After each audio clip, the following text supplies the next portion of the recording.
Sertifikat rumah itu sudah berpindah nama. Hari ini, di ruang notaris yang dingin, ibu mertuaku tersenyum penuh kemenangan sambil menyodorkan map merah berisi surat warisan. Dia tidak tahu satu hal. Map yang dia pegang itu palsu dan map yang asli, yang akan menghancurkan seluruh rencananya, ada di tangan saya. Halo, sahabat. Selamat datang kembali di kanal ini, tempat kita berbagi kisah-kisah kehidupan rumah tangga yang mungkin pernah kita dengar, atau mungkin pernah kita alami sendiri. Sebelum kita mulai, jangan lupa tekan tombol subscribe dan nyalakan lonceng notifikasi, supaya kalian tidak ketinggalan cerita berikutnya. Duduklah yang nyaman, karena hari ini saya akan menceritakan bagaimana sebuah rumah bisa mengubah seseorang yang dulu kupanggil ibu menjadi orang asing yang paling kejam. Nama saya Anindya. Usia saya 34 tahun. Saya bekerja sebagai staf legal di sebuah kantor notaris di kawasan Kuningan, Jakarta. Sudah hampir 10 tahun saya berkutat dengan akta, sertifikat, dan surat-surat hukum. Pekerjaan saya mengajarkan satu hal penting di dunia ini. Ucapan bisa diingkari, tetapi tanda tangan di atas kertas bermaterai tidak bisa berbohong. Saya menikah dengan Damar 9 tahun lalu. Damar, anak bungsu dari keluarga Pak Soeharno. Lelaki yang sederhana, pekerja keras. Dan sayangnya, terlalu penurut pada ibunya. Kami tinggal di sebuah rumah 2 lantai di kawasan Bintaro. Rumah yang kami bangun pelan-pelan dari nol. Dari gaji kami berdua yang dikumpulkan rupiah demi rupiah. Ibu mertuaku bernama Bu Hartini, usianya 62 tahun. Sejak hari pertama saya menjadi menantunya, saya tahu saya tidak pernah benar-benar diterima. Di matanya, saya hanyalah perempuan kantoran yang tidak tahu cara mengurus suami. Damar punya seorang kakak perempuan, namanya Mbak Rosa. Usianya 40 tahun. Dia tinggal tidak jauh dari rumah ibu mertua, di Bekasi. Mbak Rosa sudah bercerai dan punya 1 anak. Dialah yang paling sering membisikkan racun ke telinga ibunya. Setiap masalah kecil di keluarga ini, selalu ada jejak tangan Mbak Rosa di baliknya. Ada satu lagi, Pak Soeharno, bapak mertuaku. Beliau lelaki tua yang baik, pendiam, dan sakit-sakitan. Beliaulah satu-satunya orang di keluarga itu yang pernah memandang saya seperti anak sendiri. Selama bertahun-tahun, saya bertahan. Saya kira kalau saya cukup sabar, cukup melayani. Suatu hari, mereka akan melihat ketulusan saya. Saya salah.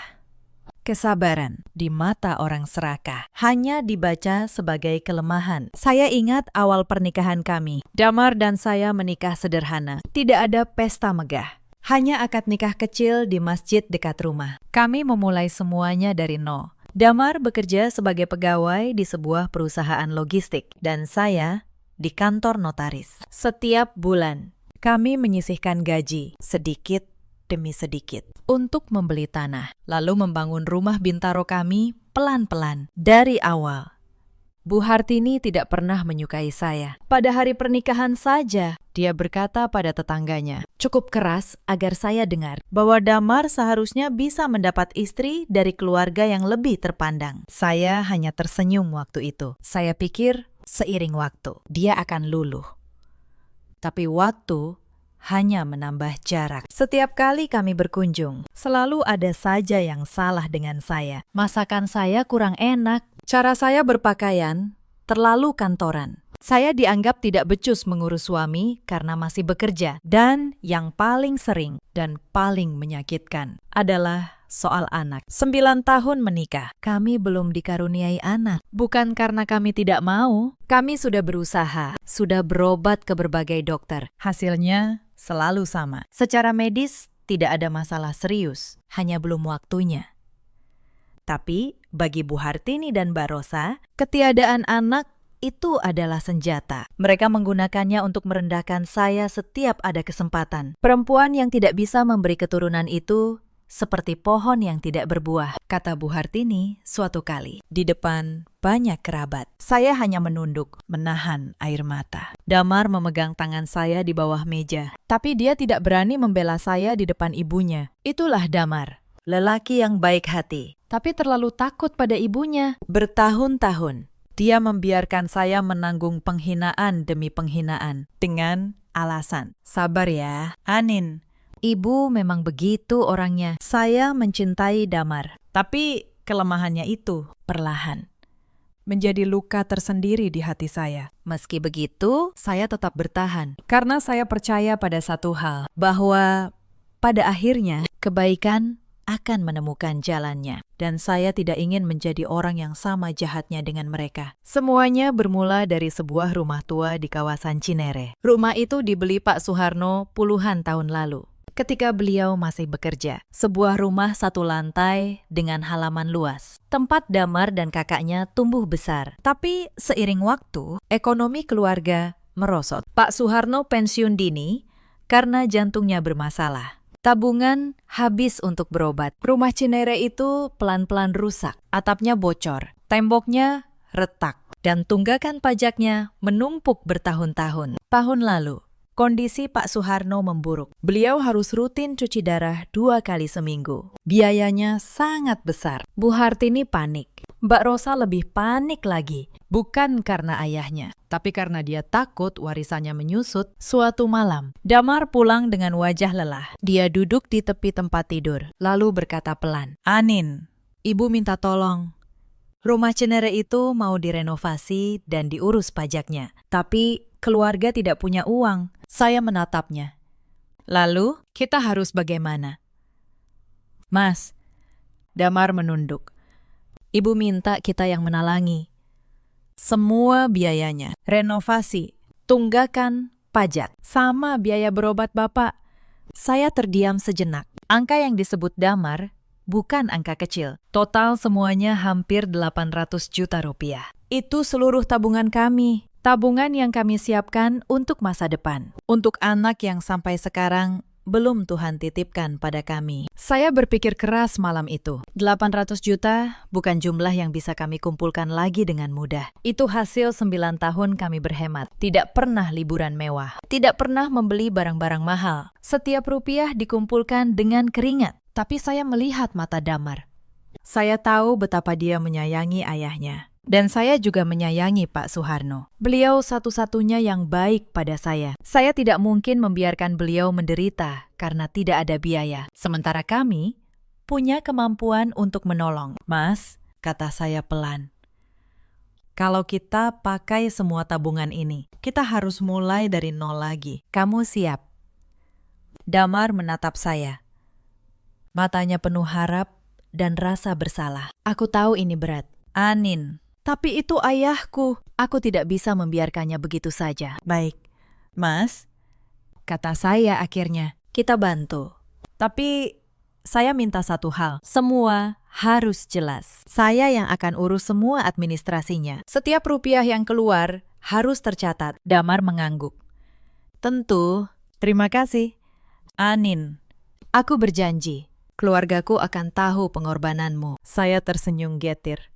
Saya tidak butuh mereka tahu. Saya hanya butuh semuanya tercatat. Karena dalam pengalaman saya di dunia hukum, ucapan terima kasih bisa menguap. Tapi catatan akan bertahan. Saya tidak tahu malam itu bahwa keputusan kecil itu akan menjadi awal dari segalanya. Pekerjaan saya sebagai staf legal membuat saya terbiasa rapi soal dokumen. Saya buka rekening khusus untuk proyek rumah itu. Setiap transfer untuk tukang, untuk material, untuk pajak, untuk rumah sakit. Semuanya saya catat. Saya simpan setiap kwitansi. Saya foto setiap bukti transfer. Bukan karena saya curiga, hanya kebiasaan profesi. Tapi kebiasaan itu kelak akan menyelamatkan hidup saya. Renovasi berjalan 3 bulan. Rumah tua Cinere itu kembali berdiri kokoh. Atapnya baru, temboknya dicat ulang, halamannya tertata.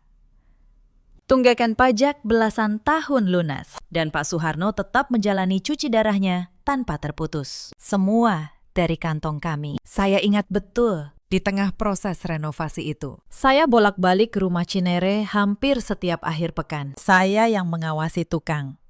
Saya yang memilih material. Saya yang memastikan pembayaran tepat waktu. Damar sibuk bekerja, jadi sebagian besar urusan teknis ada di tangan saya. Saya melakukannya dengan senang hati. Karena saya pikir inilah cara saya menunjukkan bahwa saya benar-benar bagian dari keluarga ini. Yang membuat saya heran selama proses itu, Bu Hartini dan Mbak Rosa tidak pernah sekalipun mengucapkan terima kasih. mereka datang ke rumah Cinere, memeriksa hasil renovasi, seolah-olah itu hasil kerja mereka sendiri, lalu pergi.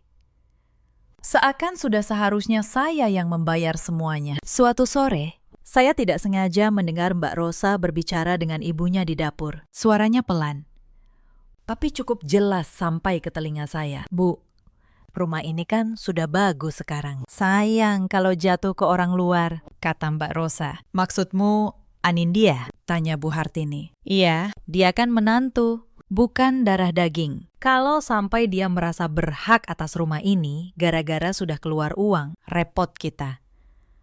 Bu, saya membeku di balik dinding. Jantung saya berdebar.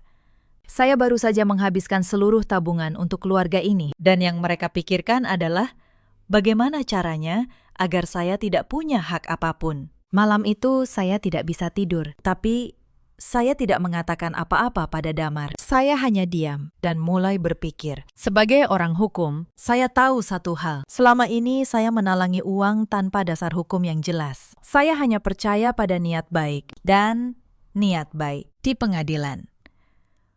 Tidak berarti apa-apa tanpa kertas. Keesokan harinya, Saya pergi menemui Pak Suharno. saya membawakan beliau buah dan obat. Kami duduk berdua di teras rumah Cinere yang kini sudah rapi. Bapak, kata saya pelan, saya mau bicara soal rumah ini. Pak Suharno menatap saya dengan mata tuanya yang teduh. Bapak tahu, Nak, Bapak tahu, semua uang itu dari kamu dan Damar. Bapak malu. Bukan soal malu, Pakistan, jawab saya. Saya hanya ingin semuanya jelas, demi kebaikan semua orang. Beliau mengangguk pelan. Lalu beliau berkata sesuatu yang membuat dada saya hangat sekaligus berat. Anin, Bapak sudah tua. Bapak tidak akan lama lagi. Bapak mau rumah ini jadi milik kamu dan Damar. Kalian yang menyelamatkannya, bukan yang lain. Saya menggenggam tangan beliau. Pakistan, kalau Bapak benar-benar mau begitu, kita harus buat surat yang sah. Bukan sekedar ucapan. Dan disitulah sebuah rencana yang tidak pernah saya rencanakan mulai terbentuk. Saya tidak ingin mengambil apapun secara diam-diam. Itu bukan cara saya. Maka saya mengusulkan pada Pak Suharno untuk membuat akta hibah resmi, sebuah dokumen sah di hadapan notaris, di mana beliau menghibahkan rumah Cinere kepada Damar, anaknya sendiri. Bukan kepada saya, kepada Damar. Kenapa bukan ke kamu, Nak? Tanya beliau. Karena saya menantu. Pakistan, jawab saya tersenyum. Secara hukum, lebih bersih kalau lewat Damar. Yang penting, rumah ini aman di tangan orang yang menyelamatkannya. Pak Suharno setuju. Kami sepakat untuk mengurusnya diam-diam, supaya tidak menimbulkan keributan dengan Bu Hartini dan Mbak Rosa sebelum waktunya. Saya mengurus semuanya lewat kantor tempat saya bekerja. Notaris senior di kantor saya, Pak Wibowo, adalah orang yang sangat saya hormati. Beliau memeriksa semua dokumen dengan teliti. Bukti pembayaran renovasi, bukti pelunasan pajak, bukti biaya pengobatan, semuanya lengkap. Semuanya atas nama saya dan Damar. Anindya, kata Pak Wibowo, kamu ini rapi sekali. Kalau sampai ada sengketa, posisi kamu sangat kuat. Semua jejak uang ini tidak bisa dibantah siapapun. Saya tersenyum kecil. Saya tidak berharap ada sengketa. Pakistan, saya hanya ingin bapak mertua saya tenang di hari tuanya. Dan suami saya tidak kehilangan hatnya. Pak Wibowo menatap saya dengan tatapan menghargai. Kamu tahu, Anin, dalam pekerjaan kita sering melihat keluarga hancur karena harta. Saudara bertengkar. Anak menggugat orang tua. Semua demi sebidang tanah. Yang membuat saya tenang adalah masih ada orang sepertimu yang mengurus semua ini bukan untuk merampas, tapi untuk melindungi. Kata-kata beliau menguatkan saya. Saya mengurus akta hibah itu dengan hati-hati, memastikan setiap detail sesuai hukum. Sebelum akta ditandatangani, saya menemui Pak Suharno sekali lagi. Saya membacakan seluruh isi akta itu untuk beliau, kata per kata, supaya beliau benar-benar paham apa yang akan ditandatanganinya. Beliau mendengarkan dengan saksama, lalu mengangguk. Bapak paham. Nah, katanya, Bapak tahu apa yang Bapak lakukan. Ini keinginan Bapak. Rumah itu untuk kalian, bukan untuk yang lain. Kalau nanti ibumu dan Rosa marah, biar Bapak yang tanggung. Bapak sudah capek melihat mereka serakah. Saya menggenggam tangan beliau. Tangan tua yang dingin itu membalas genggaman saya dengan lemah, tapi penuh kepercayaan. Akta hibah itu ditandatangani Pak Suharno pada suatu pagi yang cerah. Beliau menandatanganinya dengan tangan yang gemetar, tapi matanya jelas dan sadar. Ada 2 saksi, ada notaris resmi, ada materai. Semuanya sah, hitam di atas putih. Salinan aslinya saya simpan di brankas kantor. Saya pikir dengan itu semuanya sudah aman. Saya tidak tahu, badai yang sesungguhnya baru akan datang. 3 bulan setelah akta itu ditandatangani, Pak Suharno meninggal dunia. Beliau pergi dengan tenang dalam tidurnya di rumah Cinere yang sudah kami perbaiki. Saya menangis di pemakaman, bukan tangisan basa-basi. Saya kehilangan satu-satunya orang di keluarga itu yang benar-benar menganggap saya keluarga. Tapi belum kering air mata di pipi saya. Belum genap 7 hari beliau dikebumikan. Sifat asli mereka mulai terlihat. Malam ke-7 setelah tahlilan, Mbak Rosa mengumpulkan keluarga di ruang tamu rumah Cinere. Dia berdiri di tengah ruangan, seolah dialah kepala keluarga sekarang. Sekarang Bapak sudah tidak ada, kata Mbak Rosa. Kita harus bicara soal warisan, rumah ini, dan semua harta Bapak. Saya duduk di samping Damar. Diameter. Damar tampak tidak nyaman. Mbak, ini belum saatnya, kata Damar pelan. Bapak baru saja pergi, justru harus dibicarakan sekarang, sebelum ada yang macam-macam, sahut Mbak Rosa. Matanya melirik tajam ke arah saya. Rumah ini milik Bapak. Sekarang, Bapak meninggal, otomatis jadi milik ahli waris. Aku dan kamu, Damar, bukan istrimu. Saya merasakan sesuatu yang panas naik di dada saya, tapi saya tetap diam. Saya ingin tahu sampai mana mereka akan melangkah. Bu Hartini akhirnya bicara, suaranya dingin. Rosa benar, rumah ini akan dijual. Hasilnya dibagi 2 untuk Rosa dan Damar. Anindya tidak ada urusan. Damar terkejut. Dijual. Ibu, kita baru saja merenovasi rumah ini. Anin yang membayar semuanya, hampir 800 juta. Bu Hartini menatap anaknya dengan tatapan tajam. Itu kewajiban kalian sebagai anak. Jangan diungkit-ungkit. Lagi pula, mana buktinya kalau istrimu yang bayar? Bisa saja dia mengarang. Saya hampir tidak percaya dengan apa yang saya dengar. Perempuan yang rumahnya saya selamatkan. Suami yang nyawanya saya perpanjang dengan biaya cuci darah. Sekarang menuduh saya mengarang. Tapi saya tetap diam karena saya tahu sesuatu yang mereka tidak tahu. Malam itu di kamar, Damar memeluk saya. Anin, maafkan Ibu dan Mbak Rosa. Aku akan bicara baik-baik dengan mereka. Saya mengelus punggungnya. Tidak apa-apa, Mas. Bicara saja, tapi tolong satu hal. Apapun yang terjadi, jangan tanda tangani surat apapun sebelum kamu tunjukkan ke saya dulu. Berjanjilah. Damar mengangguk. Meski dia tidak mengerti kenapa saya berkata begitu. Hari-hari berikutnya menjadi neraka kecil. Mbak Rosa datang ke rumah Bintaro kami hampir setiap hari. Dia membawa-bawa map, kertas, dan mulut yang tidak pernah berhenti menghina. Kamu itu cuma menumpang di keluarga ini. Anin, katanya suatu hari. 9 tahun menikah. Anak saja tidak punya. Untung Damar masih mau mempertahankan kamu. Kata-kata itu menusuk. Soal anak adalah luka terdalam saya. Mereka tahu itu, dan mereka sengaja menusuk di tempat yang paling sakit. Tapi saya menelan air mata saya. Saya tahu, menangis di depan mereka hanya akan membuat mereka senang, yang membuat saya semakin waspada. Suatu sore, saya melihat Mbak Rosa keluar dari sebuah kantor notaris kecil di pinggiran kota. Notaris yang reputasinya tidak baik. Saya tahu kantor itu, karena dunia notaris di Jakarta tidak sebesar yang orang kira. Notaris itu dikenal mau menerima pekerjaan yang gelap, asal bayarannya besar. Naluri saya berkata, mereka sedang menyiapkan sesuatu yang curang. Saya tidak salah. Seminggu kemudian, Mbak Rosa datang membawa sebuah map merah. Dia melemparkannya ke meja di hadapan Damar dan saya. Ini surat warisan dari Bapak, kata Mbak Rosa dengan senyum penuh kemenangan. Bapak sudah membuat surat sebelum meninggal. Isinya,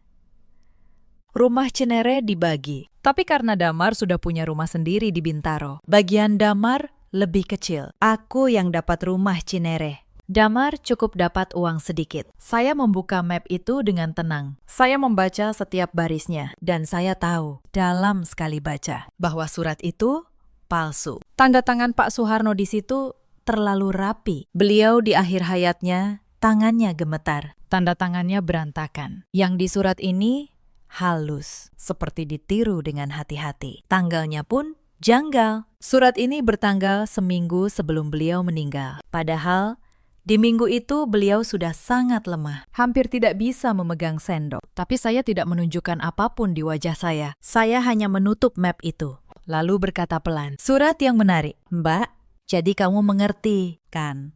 Sahut Mbak Rosa. Rumah Cinere milikku. Kalian sebaiknya tahu diri. Damar mengepalkan tangannya. Mbak, ini tidak benar.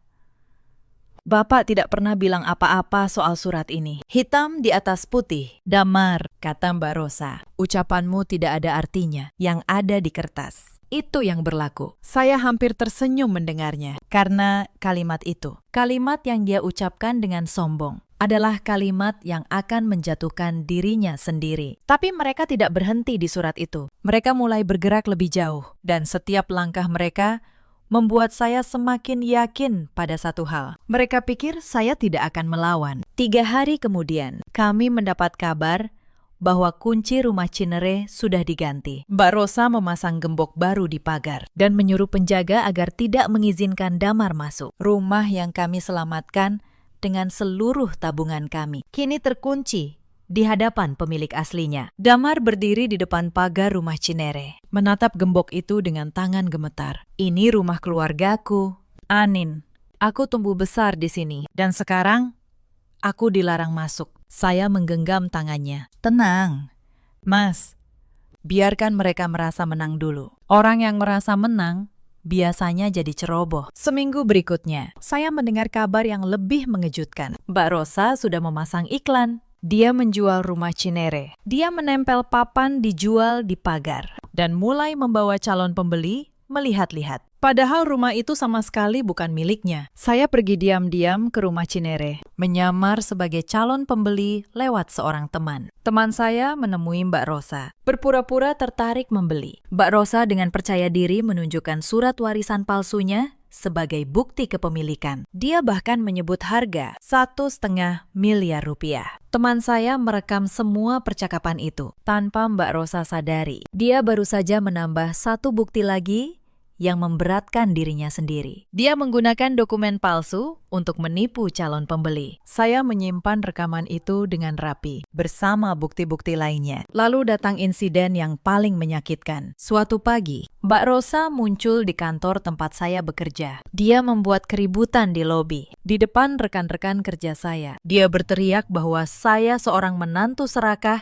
yang memanfaatkan ilmu hukum untuk merampas warisan keluarga suami. Lihat perempuan ini, teriaknya di depan banyak orang. Dia kelihatan baik, padahal dia perampok harta keluarga. Dia memanfaatkan jabatannya untuk menipu mertuanya sendiri. Saya berdiri di tengah lobi, ditatap oleh semua rekan kerja saya. Wajah saya panas, bukan karena malu pada tuduhannya, tapi karena seseorang sengaja menginjak harga diri saya di tempat yang paling saya hormati. Pak Wibowo, atasan saya, keluar dari ruangannya. Beliau melihat semuanya. Tapi beliau tidak berkata apa-apa. Beliau hanya menatap saya dan mengangguk pelan.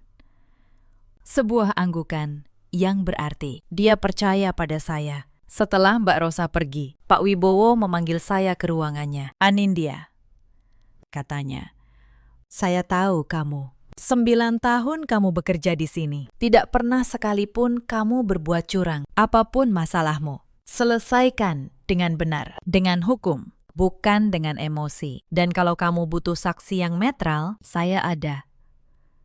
Kata-kata beliau memberi saya kekuatan. Saya tahu saya tidak sendirian. Suatu sore, ketika saya sedang sendirian di rumah Bintaro, Mbak Rosa datang tanpa diundang. Dia menggedor pintu, lalu masuk dengan kasar begitu saya membukanya. Dia berjalan keliling rumah kami, memandangi setiap sudut dengan tatapan merendahkan. "Rumah kalian lumayan juga," katanya sinis. "Tapi ingat, Anin, kalau urusan rumah Cinere selesai dan kalian kalah, rumah ini juga bisa jadi sasaran berikutnya. Aku tahu suamiku punya andil membangun rumah ini. Hak waris itu luas. Anin, jangan kira kamu aman." Saya menatapnya dengan tenang. "Mbak Rosa, rumah ini sepenuhnya atas nama saya dan Damar. Setiap batu batanya ada buktinya. Kalau Mbak mau mencoba, silahkan. Tapi saya sarankan, jangan. Karena setiap kali Mbak melangkah, Mbak hanya menambah bukti untuk diri Mbak sendiri." Mbak Rosa tampak terkejut dengan ketenangan saya. Dia tidak terbiasa menghadapi orang yang tidak gentar. Akhirnya dia pergi sambil membanting pintu. Tapi saya tahu, di balik kepergiannya, ada keraguan yang mulai tumbuh. Malam itu, saya duduk sendirian di ruang tamu, memandangi foto Pak Suharno yang saya pajang di rak. Beliau tersenyum di foto itu. Senyum yang teduh. Senyum yang sama ketika beliau menggenggam tangan saya dan berkata bahwa rumah itu untuk kami. "Pakistan," bisik saya pelan. "Tenang saja.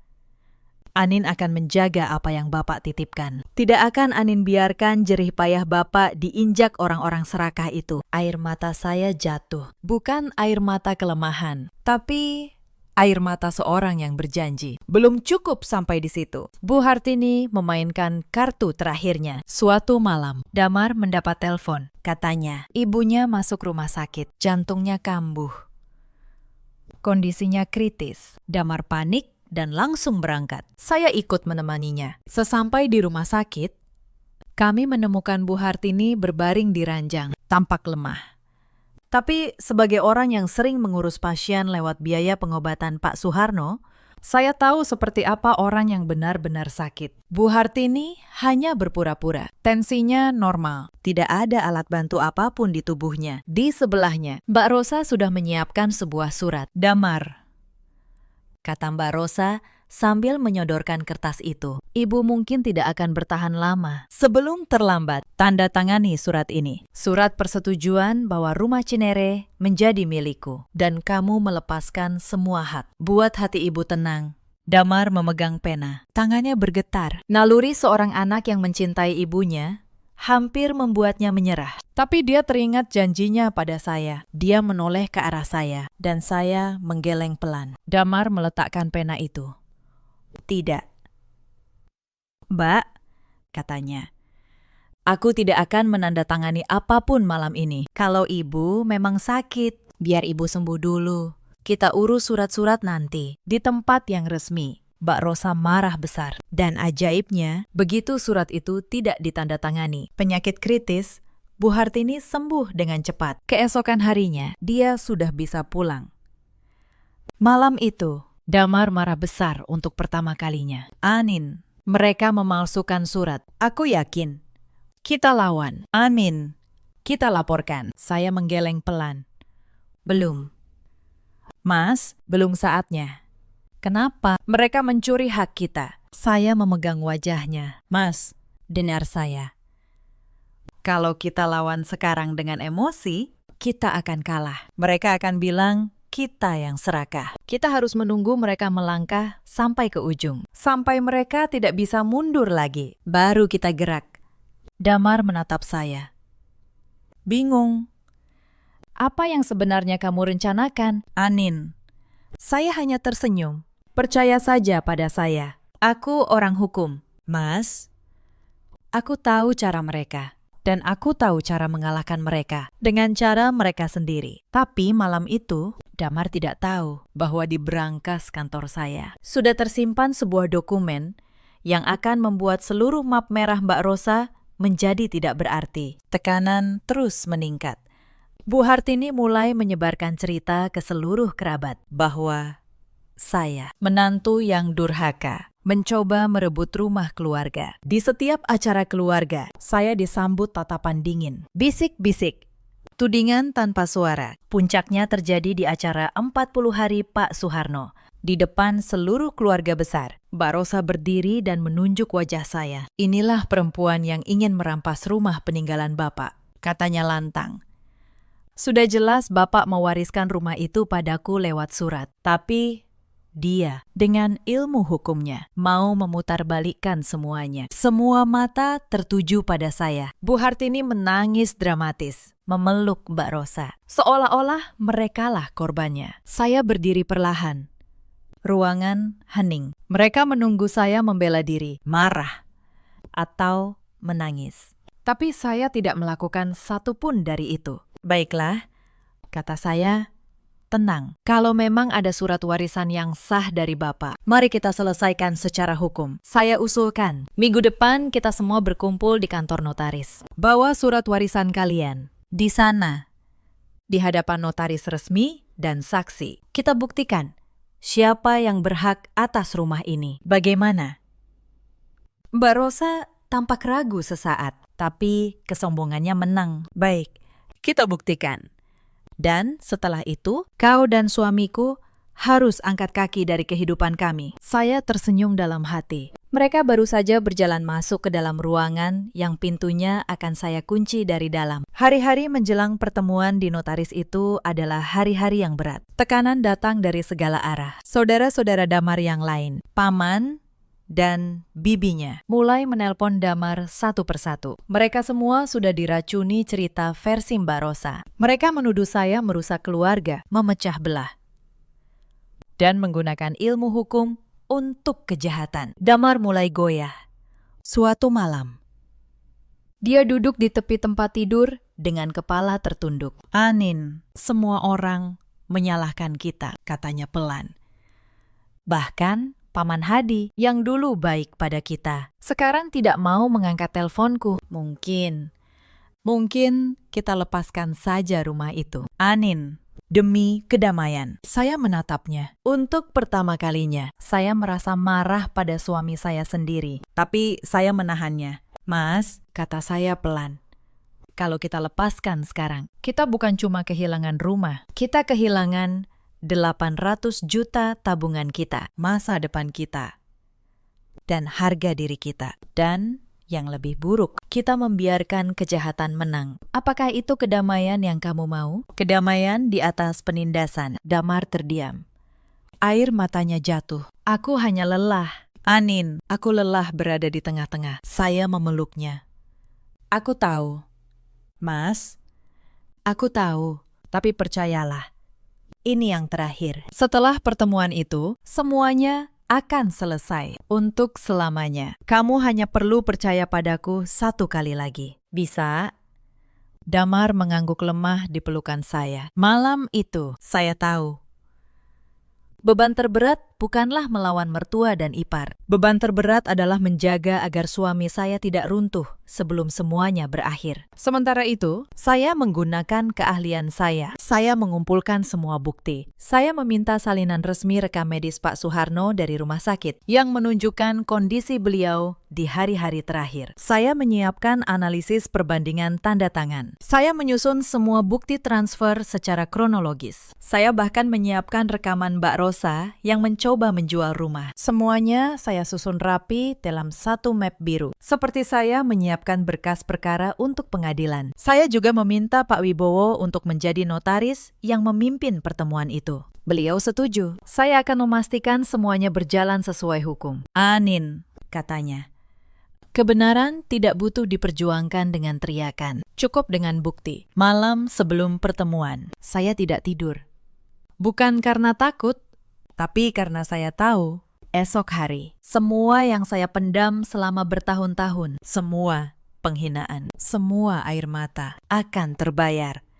Bukan dengan dendam, tapi dengan keadilan. Tapi sebelum hari itu tiba, ada satu hal terakhir yang harus saya pastikan. Dan malam itu, saya membuka brankas, mengeluarkan map biru, dan memeriksa setiap lembar untuk yang kesekian kalinya. Saya menutup brankas itu pelan-pelan. Di luar jendela, langit Jakarta gelap, tapi di dalam dada saya ada ketenangan yang aneh. Ketenangan seseorang yang tahu bahwa semua kepingan sudah berada di tempatnya. Esok hari, kebenaran akan berbicara. Dan kali ini, tidak ada surat palsu, tidak ada teriakan, tidak ada air mata buaya yang bisa menutupinya. Hari yang ditentukan tiba. Ruang rapat di kantor notaris Pak Wibowo sudah tertata rapi. Meja kayu panjang. Kursi-kursi berderet. Di satu sisi duduk Bu Hartini, Mbak Rosa, dan seorang lelaki berjas yang ternyata notaris kecil pinggiran kota itu, yang mereka bawa sebagai pendukung. Di sisi lain, saya dan Damar. Pak Wibowo memimpin pertemuan sebagai notaris resmi yang netral. Beliau orang yang sangat dihormati di dunia hukum Jakarta. Kehadirannya saja sudah membuat suasana terasa berat. Mbak Rosa membuka map merahnya dengan percaya diri. Ini surat warisan dari almarhum ayah saya, Pak Suharno, katanya. Isinya jelas. Rumah Cinere diwariskan kepada saya. Saya minta semua hak saya diakui hari ini. Pak Wibowo menerima surat itu, membacanya pelan. Lalu meletakkannya di meja. Wajahnya datar. Bu Hartini, Mbak Rosa, kata Pak Wibowo. Sebelum kita lanjutkan, saya ingin bertanya, apakah kalian yakin surat ini asli dan kalian siap mempertanggungjawabkannya secara hukum? Tentu saja yakin, sahut Mbak Rosa cepat. Itu surat asli, ditandatangani Bapak sendiri, hitam di atas putih, tambah Bu Hartini dengan dagu terangkat. Tidak ada yang bisa membantah. Pak Wibowo mengangguk pelan. Lalu beliau menoleh ke arah saya. Bu Anindya, silakan. Saya membuka map biru saya. Tenang, tanpa terburu-buru. Saya keluarkan lembar demi lembar, dan saya susun di atas meja menghadap mereka. Mbak Rosa, Bu Hartini, kata saya dengan suara yang tenang dan jelas. Sebelum kita bicara soal surat warisan, saya ingin menunjukkan beberapa hal. Yang pertama, ini adalah akta hibah resmi. Ditandatangani Bapak Suharno hampir setahun lalu di hadapan notaris. Dengan 2 orang saksi. Isinya, Bapak menghibahkan rumah Cinere kepada Damar. Akta ini sah, terdaftar, dan tidak bisa dibantah. Wajah Mbak Rosa mulai berubah. Itu pasti palsu. Kamu yang membuatnya. Sabar, Mbak. Masih ada lagi, kata saya. Saya keluarkan tumpukan kertas berikutnya. Ini bukti transfer renovasi rumah Cinere.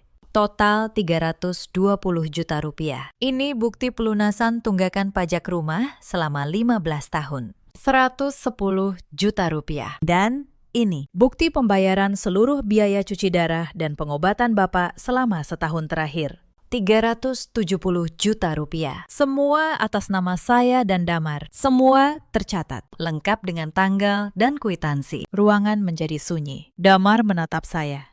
Matanya berkaca-kaca. Dia baru benar-benar menyadari betapa rapinya saya menyimpan semuanya. Mbak Rosa mencoba melawan. Itu kan kewajiban kalian sebagai anak dan menantu. Tidak ada hubungannya dengan kepemilikan rumah. Betul, Mbak, jawab saya tenang. Membantu orang tua memang kewajiban, tapi menjual rumah yang bukan milikmu dengan surat palsu, itu kejahatan. Dan itu yang akan kita bicarakan sekarang. Saya mengeluarkan ponsel saya. Mbak Rosa, 2 minggu lalu, kamu menawarkan rumah Cinere kepada seorang calon pembeli seharga 1,5 miliar rupiah. Kamu menunjukkan surat warisan ini sebagai bukti kepemilikan. Saya punya rekamannya. Saya memutar rekaman itu. Suara Mbak Rosa terdengar jelas, menyebut harga, menjanjikan surat-surat lengkap. Wajah Mbak Rosa berubah pucat seketika. Bu Hartini menoleh ke arah anaknya dengan tatapan kaget. Rupanya, bahkan ibunya tidak tahu bahwa Rosa sudah mencoba menjual rumah itu diam-diam. Rosa, Kamu mau menjual rumah itu tanpa bilang ibu? Tanya Bu Hartini dengan suara gemetar. Mbak Rosa tidak menjawab. Untuk pertama kalinya, retak muncul di antara dua orang yang selama ini bersekongkol. Tapi saya belum selesai. Sekarang, soal surat warisan kalian, kata saya. Saya mengambil map merah Mbak Rosa, lalu meletakkannya bersebelahan dengan satu dokumen lain dari map saya. Mbak Rosa, surat kalian bertanggal 7 hari sebelum Bapak meninggal. Tapi saya punya rekam medis resmi dari rumah sakit. Di tanggal yang sama, Bapak sedang dalam kondisi koma ringan di ruang ICU. Beliau tidak sadar selama 3 hari. Tidak mungkin beliau menandatangani surat apapun. Wajah Mbak Rosa memucat. Bu Hartini mulai gemetar. Dan ini saya melanjutkan.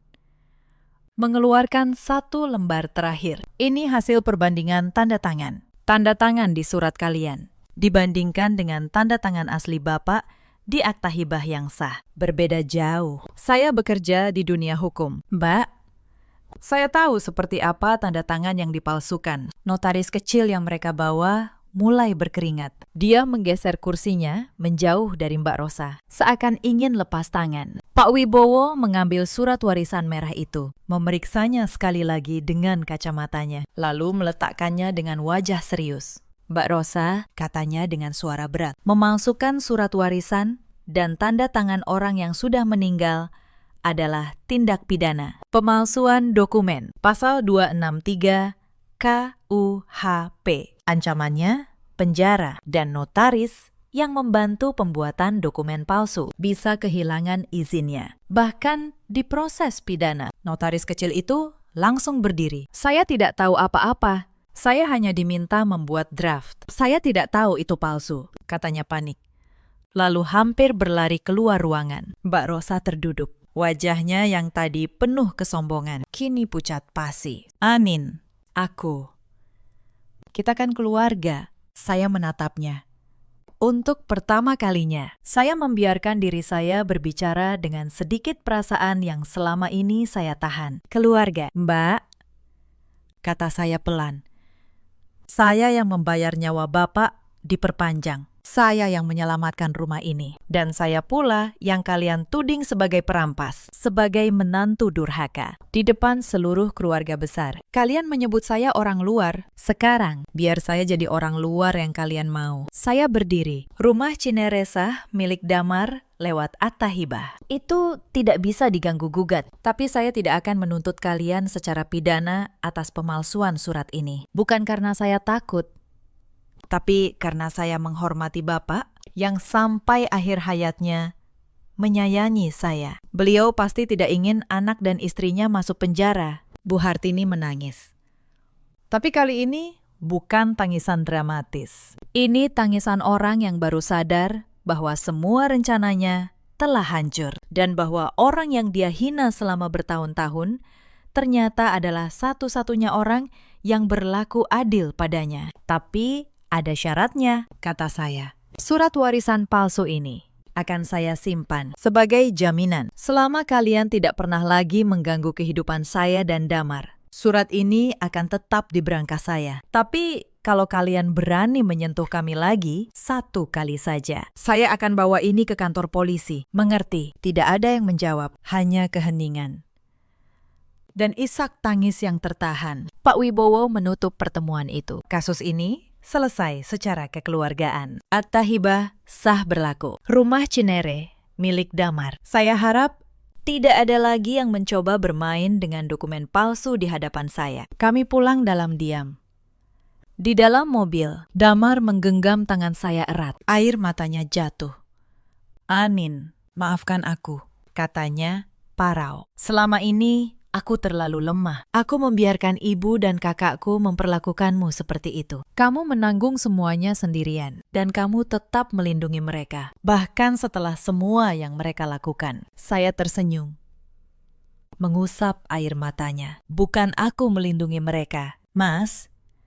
Aku melindungi kita. Aku tidak mau kita memulai hidup baru dengan dendam. Dendam itu beban. Mas, aku mau kita berjalan ringan. Beberapa bulan setelah hari itu, hidup kami berubah. Mbak Rosa pindah keluar kota, malu menghadapi keluarga besar yang akhirnya tahu apa yang sebenarnya terjadi. Bu Hartini menjadi pendiam. Suatu hari, dia datang ke rumah Bintaro kami, tanpa kemarahan, tanpa kesombongan. Dia hanya berdiri di depan pintu, dengan mata yang sembab. "Anindya," katanya pelan. Ibu minta maaf. Selama ini ibu salah menilaimu. Ibu kira kamu mengincar harta kami. Ternyata kamulah satu-satunya yang benar-benar menjaga keluarga ini. Saya menatapnya lama. Lalu saya mempersilakannya masuk. Saya buatkan teh hangat. Kami tidak berpelukan, tidak menangis bersama seperti di sinetron. Tapi ada sesuatu yang cair di antara kami hari itu. Sebuah awal yang baru, meski terlambat. Rumah Cinere akhirnya kami renovasi sekali lagi. Dan kami jadikan rumah singgah untuk Bu Hartini di hari tuanya. Bukan karena kami harus, tapi karena begitulah Pak Suharno menginginkannya. Beliau ingin keluarganya utuh, bukan hancur karena harta. Dan tentang surat warisan palsu itu, saya menepati janji saya. Surat itu tetap diberangkas. Tidak pernah saya gunakan untuk menyakiti siapapun. Ia hanya menjadi pengingat bahwa terkadang senjata terkuat bukanlah yang kita gunakan, tapi yang kita pilih untuk tidak gunakan. Saya sering memikirkan, kenapa Pak Suharno di hari-hari terakhirnya memilih untuk mempercayakan rumah itu pada kami, bukan pada anak dan istrinya sendiri. Mungkin karena beliau melihat sesuatu yang tidak dilihat orang lain, bahwa kasih sayang sejati tidak diukur dari hubungan darah, tapi dari ketulusan tindakan. Saya bukan darah dagingnya, tapi sayalah yang menjaga napasnya tetap ada selama setahun terakhir. Dan beliau tahu itu. Sahabat, cerita ini mengajarkan kita sesuatu. Jangan pernah meremehkan orang yang diam. Diamnya seseorang bukan berarti dia bodoh atau lemah. Kadang, orang yang paling tenang adalah orang yang paling memahami permainan. Dan jangan pernah menukar ketulusan seseorang dengan kelicikan. Karena pada akhirnya, kebenaran selalu punya cara untuk berbicara. Di luar sana, ada banyak perempuan seperti Anindya. Perempuan yang memberikan segalanya untuk keluarga suaminya, lalu dituduh sebagai pengincar harta, yang kesabarannya dibaca sebagai kelemahan, dan ketulusannya dibalas dengan penghinaan. Jika kamu salah satunya, ingatlah, harga dirimu tidak ditentukan oleh bagaimana orang lain memperlakukanmu, tapi oleh bagaimana kamu memperlakukan dirimu sendiri. Ada juga banyak suami seperti Damar, lelaki baik yang terlalu lemah di hadapan keluarganya, sampai membiarkan istrinya terluka. Semoga mereka belajar bahwa melindungi istri bukanlah pengkhianatan pada orang tua, melainkan tanda bahwa mereka benar-benar seorang lelaki. Dan ada pula para ibu mertua seperti Bu Hartini yang dibutakan oleh rasa takut dan keserakahan sampai tidak bisa melihat siapa yang sebenarnya tulus di sisi mereka. Semoga penyesalan mereka tidak datang terlambat, seperti yang nyaris terjadi pada Bu Hartini. Dalam hidup, kita selalu punya pilihan. Pilihan untuk membalas dengan kebencian atau menutup luka dengan kebijaksanaan. Anindya memilih yang kedua. Dan karena itu, dia tidak hanya menang, dia merdeka. Terima kasih sudah menemani sampai akhir. Jika cerita ini menyentuh hatimu, ceritakan kisahmu sendiri di kolom komentar. Siapa tahu, ada seseorang di luar sana yang sedang membutuhkan kekuatan dari ceritamu. Jangan lupa, jaga ketulusanmu. Tapi, jangan pernah lupakan harga dirimu. Sampai jumpa di cerita berikutnya. Saat perut saya melilit karena belum makan sejak pagi, saya hanya meminta sepiring nasi kepada ibu mertua saya. Tetapi di depan seluruh keluarga yang sedang berkumpul, beliau menunjuk mangkuk makanan anjing di sudut dapur. Beliau berkata dengan suara dingin, "Kalau lapar, makan saja dari sana. Untuk apa orang yang tidak menghasilkan apa-apa diberi makan layak?" Ruangan itu penuh. Adik ipar saya, Renata, tertawa kecil sambil menutup mulut. Suami saya, Aska, duduk di kursi paling ujung. Ia menunduk. Ia memilih diam. Seperti yang selalu ia lakukan setiap kali saya direndahkan. Saya tidak menangis. Saya tidak membalas sepatah kata pun. Saya hanya masuk ke kamar, membuka lemari, dan mengemasi barang saya satu persatu. Lalu saya pergi tanpa menoleh ke belakang. Mereka pikir saya akan kembali. Mereka pikir 2 jam lagi saya akan mengetuk pintu, menangis, lalu memohon ampun seperti biasanya. Tetapi 2 jam kemudian, suami saya pulang dengan wajah pucat pasi. Ibu mertua saya jatuh terduduk di lantai. Dan seluruh rumah itu mendadak gempa. Karena sore itu, mereka baru tahu siapa pemilik sebenarnya dari rumah yang selama ini mereka injak-injak.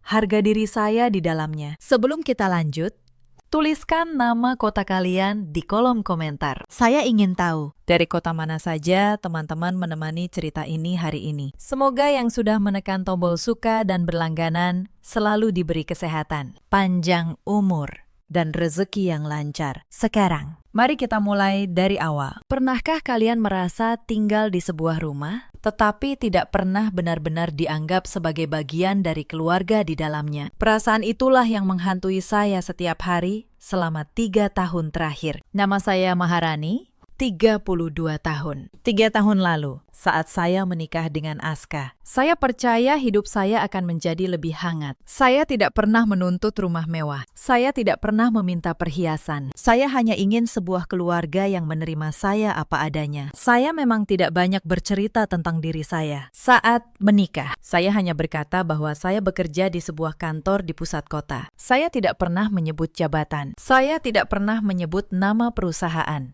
Ada alasan untuk itu. Alasan yang baru akan kalian pahami nanti. Yang jelas, sejak hari pertama saya meninjak rumah keluarga Aska di kawasan Bintaro, ibu mertua saya, Darsina, sudah memandang saya seperti seseorang yang datang untuk mengambil sesuatu dari mereka. Beliau tidak pernah memanggil nama saya dengan lembut. Beliau memanggil saya, kamu, hanya kamu. Seolah saya tidak pantas memiliki nama. Pagi hari, saya bangun bahkan sebelum azan subuh berkumandang. Saya menyiapkan sarapan untuk seluruh penghuni rumah. Saya mencuci, menyetrika, mengepel lantai.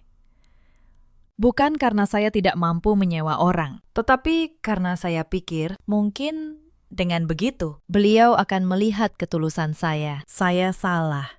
Semakin saya merendah, semakin beliau menginjak. Setiap masakan saya selalu kurang garam menurut beliau. Setiap lantai yang saya pel selalu masih kotor menurut beliau. Setiap kali saya berbuat baik, selalu ada saja yang salah. Dan Renata, adik ipar saya, selalu menambah luka itu dengan cara yang lebih halus. Ia akan memuji masakan ibunya tepat di depan saya. Ia akan berkata, "Mbak, kalau tidak bisa masak, tidak usah dipaksakan.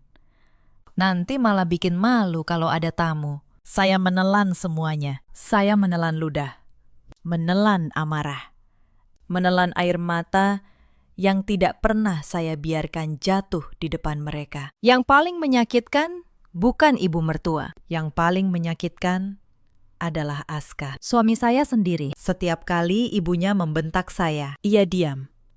Setiap kali adiknya menyindir saya, ia pura-pura sibuk dengan ponselnya. Ketika malam tiba dan saya bertanya pelan, "Mas, kenapa kamu tidak pernah membela saya?" Ia hanya menjawab, "Sudahlah, Rani, ibu memang begitu. Kamu yang mengalah saja. Selalu saya yang harus mengalah. Selalu saya yang harus diam. Seolah harga diri saya adalah hal paling murah di rumah itu." Saya bertahan bukan karena saya lemah. Saya bertahan karena saya masih percaya suatu hari Aska akan berdiri di sisi saya. Saya masih percaya pada janji yang ia ucapkan di hari pernikahan kami. Tetapi kepercayaan, sekuat apapun, punya batas. Konflik mulai meruncing 3 bulan lalu, ketika ibu mertua saya mengumpulkan keluarga besar untuk membicarakan satu hal, warisan.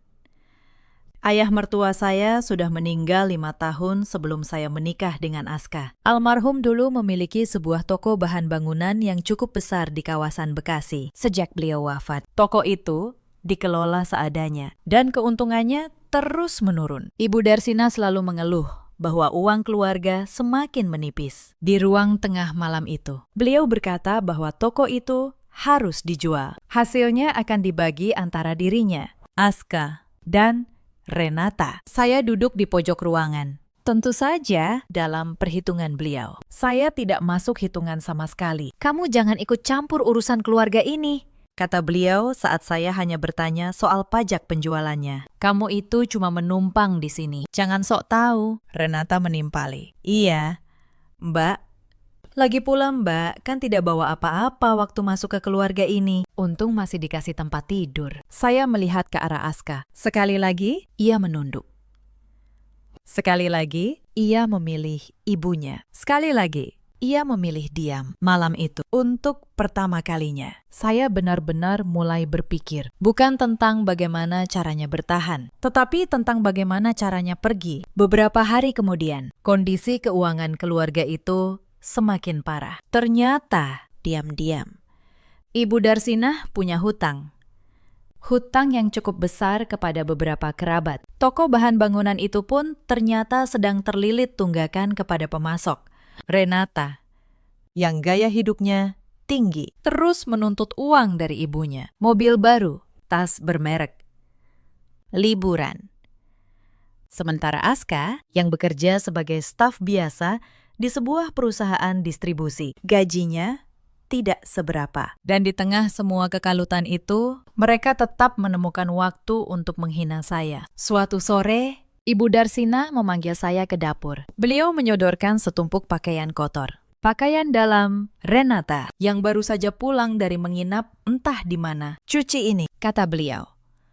Sekalian, mulai besok, kamu yang urus semua cucian rumah ini. Anggap saja itu bayaran karena kamu numpang makan dan tidur gratis di sini. Saya berdiri diam. Bukan karena saya marah pada pekerjaannya. Saya pernah mengerjakan hal yang jauh lebih berat dalam hidup saya. Saya diam karena saya melihat dengan jelas di mata beliau. Saya bukan menantu. Saya adalah pembantu tanpa upah. Saya menatap tumpukan itu beberapa detik. Lalu saya berkata pelan, "Baik, Bu." Tetapi di dalam hati saya, sesuatu telah berubah. Sesuatu yang dingin, yang tenang, yang sudah lama saya tahan. Akhirnya mulai bangun. Karena ada satu hal yang tidak mereka ketahui tentang saya. Satu hal yang sengaja saya sembunyikan selama 3 tahun ini. Toko bahan bangunan almarhum ayah mertua saya yang sedang sekarat itu sebenarnya sudah lama tidak lagi menjadi milik keluarga Darsinah. Untuk memahami semuanya, saya harus membawa kalian mundur lebih jauh ke masa sebelum saya mengenal Aska. Ayah saya, almarhum, adalah seorang pengusaha. Beliau membangun sebuah perusahaan distribusi material bangunan dari nol, dari sebuah gudang kecil, perlahan menjadi salah satu pemasok terbesar di wilayah Jakarta dan sekitarnya. Banyak toko bangunan menengah mengambil barang dari perusahaan ayah saya, termasuk tanpa pernah mereka sadari toko milik almarhum ayah mertua saya. Saya anak tunggal. Sejak muda, ayah sudah mendidik saya untuk memahami bisnis. Saya belajar membaca laporan keuangan sebelum saya belajar berdandan. Saya menemani ayah ke gudang, ke kantor pajak, ke notaris. Beliau selalu berkata, "Rani, harta bisa hilang dalam semalam, tetapi kemampuan membaca angka dan membaca manusia, itu yang akan menyelamatkanmu." 3 tahun lalu, beberapa bulan sebelum saya menikah, ayah saya sakit keras. Sebelum beliau pergi, beliau mewariskan seluruh perusahaan kepada saya. Saham mayoritas, gudang, seluruh aset, semuanya atas nama saya, Maharani. Tetapi ayah memberi saya satu pesan terakhir yang aneh saat itu. Beliau berkata, "Nak, jangan pernah pamer apa yang kamu punya. Orang yang mencintaimu karena dirimu akan tetap di sisimu walau kamu tidak punya apa-apa. Orang yang mencintaimu karena hartamu akan pergi saat tahu kamu bisa kehilangan semuanya. Sembunyikan dulu. Lihat siapa yang tinggal." Saya bertemu Aska 2 bulan setelah ayah wafat. Ia tampak sederhana, tulus, dan tidak tahu apa-apa tentang latar belakang saya. Saya pikir, inilah pria yang ayah maksud. Pria yang mencintai saya, bukan harta saya. Maka saya memilih diam. Saya tidak pernah menyebut perusahaan. Saya membiarkan tim profesional yang ayah tinggalkan mengelola semuanya. Sementara saya hanya memantau dari jauh. Di mata keluarga Aska, saya hanyalah perempuan biasa dengan pekerjaan kantoran biasa selama 3 tahun. Saya menguji satu hal, apakah Aska akan berdiri untuk saya? Bahkan ketika ia mengira saya tidak punya apa-apa. Dan selama 3 tahun, jawabannya selalu sama. Tidak. Lalu, sekitar setahun lalu, sesuatu yang menarik terjadi. Tim keuangan saya melaporkan bahwa salah satu toko yang berhutang besar kepada perusahaan kami sudah jatuh tempo dan tidak mampu membayar. Toko itu nyaris bangkrut sebagai jaminan hutang. Pemiliknya dulu telah menandatangani perjanjian yang menyerahkan kepemilikan toko apabila gagal melunasi. Saya membuka berkasnya dan saya terdiam beberapa saat. Toko itu adalah toko bahan bangunan milik almarhum ayah mertua saya. Toko yang sama yang sekarang ini sedang diperebutkan oleh Ibu Darsina, Aska, dan Renata. Toko yang mereka kira masih sepenuhnya milik mereka. Secara hukum, toko itu sudah menjadi aset perusahaan saya sejak 8 bulan lalu. Mereka tidak tahu, Aska tidak tahu. Bahkan, dokumen jaminan itu ditandatangani oleh almarhum ayah mertua jauh sebelum saya menikah, sehingga tidak ada satupun dari mereka yang menghubungkan nama perusahaan itu dengan saya. Saya bisa saja menyita toko itu saat itu juga, tetapi saya tidak melakukannya. Saya menahan diri. Saya ingin melihat sejauh mana mereka akan pergi. Sejauh mana suami saya akan membiarkan saya diinjak. Dan malam, ketika Ibu Darsinah menunjuk mangkuk makanan anjing itu, saya mendapatkan jawaban terakhir saya. Sudah cukup, mari saya kembali ke malam itu. Malam ketika semuanya bermula. Hari itu adalah hari kumpul keluarga besar. Ibu Darsinah mengundang adik-adiknya, sepupu, dan beberapa kerabat dari kampung, katanya, untuk membahas rencana penjualan toko bahan bangunan, sekaligus menentukan pembagian uangnya. Rumah penuh sejak siang. Saya, seperti biasa, sibuk di dapur sejak pagi. Saya memasak opor, rendang, dan berbagai lauk untuk 20 lebih tamu. Saya menyajikan, membereskan, lalu menyajikan lagi. Tidak ada yang mengucapkan terima kasih. Tidak ada yang menawari saya duduk. Menjelang sore, saya belum makan sama sekali. Perut saya melilit. Saya masuk ke ruang tengah untuk meminta izin makan sebentar. Saat itulah kejadian pembuka tadi terjadi. Di depan 20 lebih orang. Ibu Darsinah menunjuk mangkuk anjing. Beliau mempermalukan saya dengan kalimat yang dirancang untuk menghancurkan. Para tamu terdiam. Beberapa menahan tawa. Renata tertawa terang-terangan. Dan Aska, suami saya, hanya menunduk menatap lantai. Itu adalah detik terakhir. Detik ketika sesuatu di dalam diri saya yang selama ini saya jaga tetap hangat, akhirnya membeku. Saya tidak menjawab. Saya berbalik, masuk ke kamar, dan mulai mengemasi barang. Tidak banyak. Hanya beberapa potong pakaian dan dokumen penting yang selalu saya simpan. Saya tidak butuh apapun dari rumah itu. Saat saya keluar dengan koper, Renata melihat saya dan berkata sambil tertawa, "Wah, sok drama. Paling juga nanti malam balik lagi. Tidak punya tempat tujuan." Ibu Darsinah menambahkan, "Biarkan. Perempuan tidak tahu diri seperti itu memang harus diberi pelajaran. Nanti juga merangkak kembali." Aska tidak mengejar saya. Ia tidak berdiri. Ia tidak berkata apa-apa.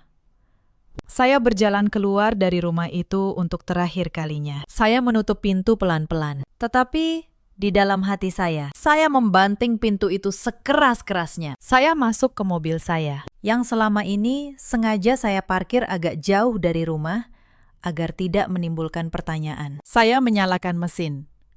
Lalu saya mengeluarkan ponsel dan menelpon satu orang, Pak Surya, pengacara perusahaan saya, sekaligus orang kepercayaan ayah sejak dulu. "Pak Surya," kata saya, "tenang. Eksekusi berkas toko bahan bangunan keluarga Darsina yang sudah jatuh tempo itu, lakukan sekarang juga, sesuai prosedur hukum. Dan satu hal lagi, saya ingin Bapak hadir di rumah itu sore ini, membawa seluruh dokumen aslinya." Pak Surya terdiam sejenak, lalu ia menjawab, "Baik, Bu Maharani, akan saya urus segera." Saya menutup telepon. Saya menatap rumah itu dari kejauhan melalui kaca spion. Lalu saya melajukan mobil. Mereka pikir saya pergi karena kalah, padahal saya pergi untuk menjemput keadilan. Saya tidak langsung pulang ke apartemen saya. Saya berhenti di sebuah kafe kecil, memesan secangkir teh. Dan untuk pertama kalinya dalam 3 tahun, saya makan dengan tenang, tanpa ada yang memandang saya seperti pengemis. Sementara itu, di rumah keluarga Darsina, 1 jam berlalu. Saya tahu apa yang terjadi di sana dari laporan Pak Surya kemudian.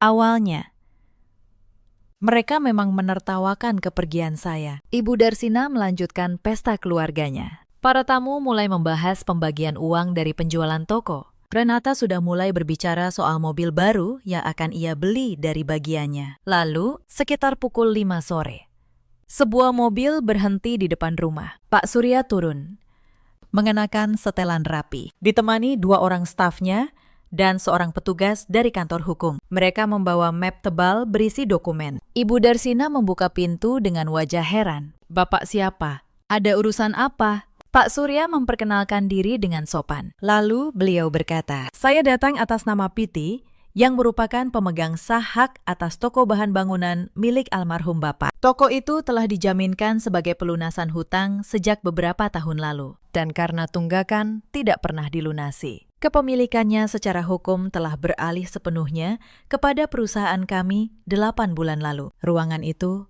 hening seketika. Ibu Darsina tertawa gugup. "Tidak mungkin, itu toko keluarga kami. Bapak jangan mengarang." Pak Surya membuka map. Beliau meletakkan dokumen demi dokumen di atas meja. Surat perjanjian jaminan hutang yang ditandatangani almarhum ayah mertua. Akta peralihan kepemilikan. Putusan yang sah secara hukum. Semuanya asli. Semuanya lengkap. Wajah Ibu Darsina berubah pucat. Renata merebut dokumen itu, membacanya dengan tangan gemetar. Ini tanda tangan ayah, tapi atas nama perusahaan apa ini?" Pak Surya tersenyum tipis.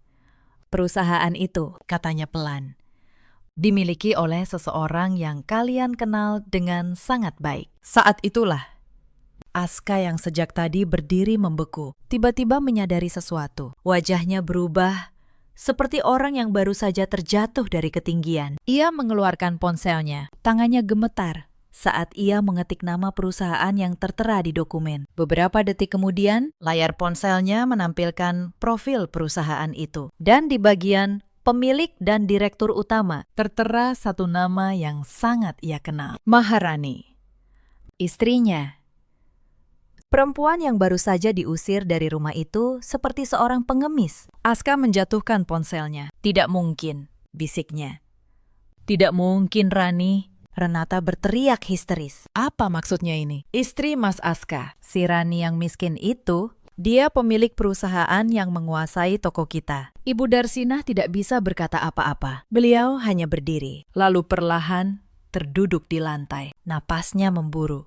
Wajahnya pasi. Lalu beliau jatuh pingsan. Persis seperti di awal cerita ini. Ada bagian dari sore itu yang belum saya ceritakan secara lengkap. Bagaimana suasana di ruang tamu setelah Pak Surya membuka dokumen demi dokumen. Para kerabat yang tadi datang untuk membahas pembagian harta, kini terdiam membatu. Salah seorang paman Aska bertanya dengan suara bingung. "Jadi maksudnya toko ini sudah bukan milik keluarga. Lalu uang yang mau kita bagi tadi, dari mana?"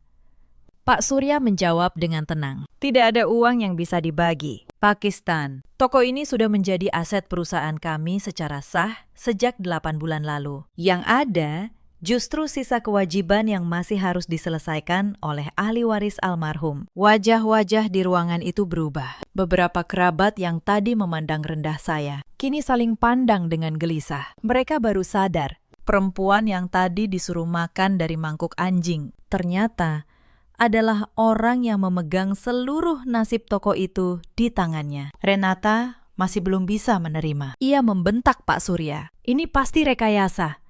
Mbak Rani itu cuma perempuan miskin. Dia tidak mungkin punya perusahaan sebesar itu.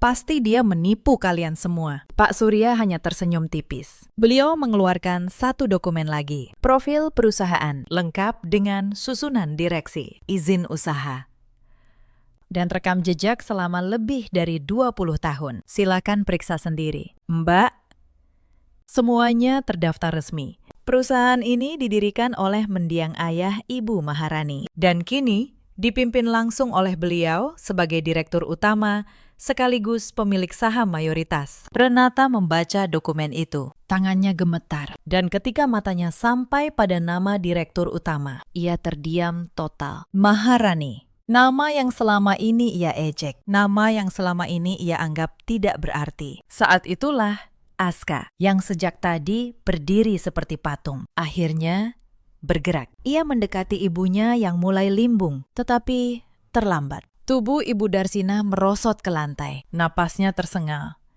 Wajahnya sepucat kertas. Karena beliau baru menyadari sesuatu yang belum diketahui orang lain di ruangan itu. Beliau teringat semua kata-kata yang pernah ia lontarkan. Semua hinaan.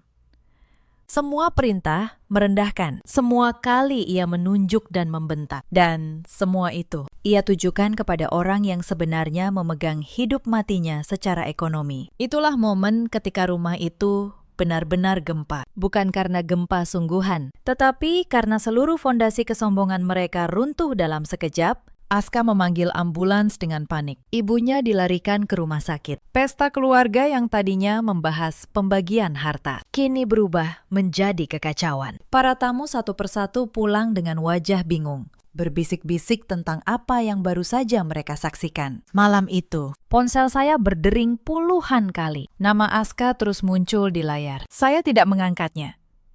Belum saatnya.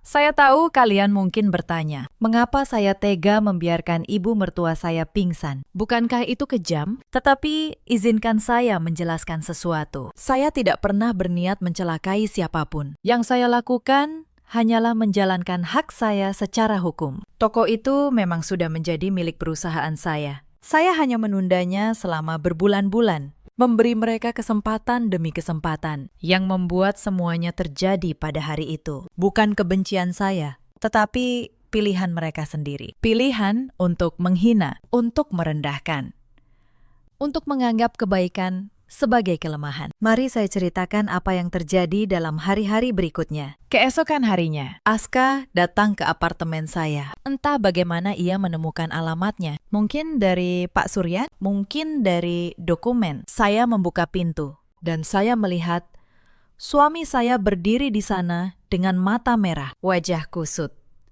Seperti orang yang tidak tidur semalaman. "Rani," katanya serak. "Kenapa kamu tidak pernah cerita? Kenapa kamu menyembunyikan semua ini dariku?" Saya menatapnya tenang. "Kenapa harus saya ceritakan? Mas, apa yang akan berubah? Kalau kamu tahu saya kaya, apakah kamu akan membelaku saat ibumu menunjuk mangkuk anjing? Atau kamu akan membelaku karena uangku? Bukan karena aku istrimu." Ia terdiam. Ia tidak bisa menjawab. "Selama 3 tahun, saya melanjutkan. Aku hanya ingin satu hal darimu. Bukan uang, bukan rumah, hanya kamu. Berdiri di sisiku, satu kali saja. Mengatakan, istriku bukan pembantu. Mengatakan, jangan perlakukan dia seperti itu. Tetapi tidak pernah, Mas. Tidak pernah sekalipun." Air mata mulai jatuh di wajah Aska. "Aku salah. Rani, aku tahu aku salah. Aku terlalu takut pada ibu. Aku terlalu lemah. Tolong, beri aku kesempatan." Saya menggeleng pelan. "Kesempatan sudah kuberi selama 3 tahun. Mas, setiap hari, setiap kali kamu memilih diam, itu adalah kesempatan yang kamu sia-siakan." Saya menutup pintu perlahan, bukan dengan amarah, tetapi dengan ketenangan seseorang yang akhirnya selesai dengan luka lamanya. Beberapa hari kemudian, Renata yang mendatangi saya. Kali ini dengan nada berbeda. Ia yang dulu menyebut saya tidak tahu diri, kini berdiri di lobi apartemen saya dengan wajah memelas. "Mbak Rani," katanya, "maafkan keluarga kami. Ibu sedang sakit. Toko itu satu-satunya yang kami punya. Kalau Mbak ambil, kami tidak punya apa-apa lagi. Tolong, Mbak. Demi keluarga." Saya menatapnya. Saya teringat tawanya saat saya disuruh makan dari mangkuk anjing. Saya teringat kata-katanya, bahwa saya tidak membawa apa-apa ke dalam keluarga ini. "Renata," kata saya, "kamu bilang aku tidak membawa apa-apa. Sekarang kamu datang meminta sesuatu dari orang yang katanya tidak punya apa-apa itu. Bukankah itu lucu?" Wajahnya memerah. Toko itu sudah sah menjadi milik perusahaan saya. Lanjut saya.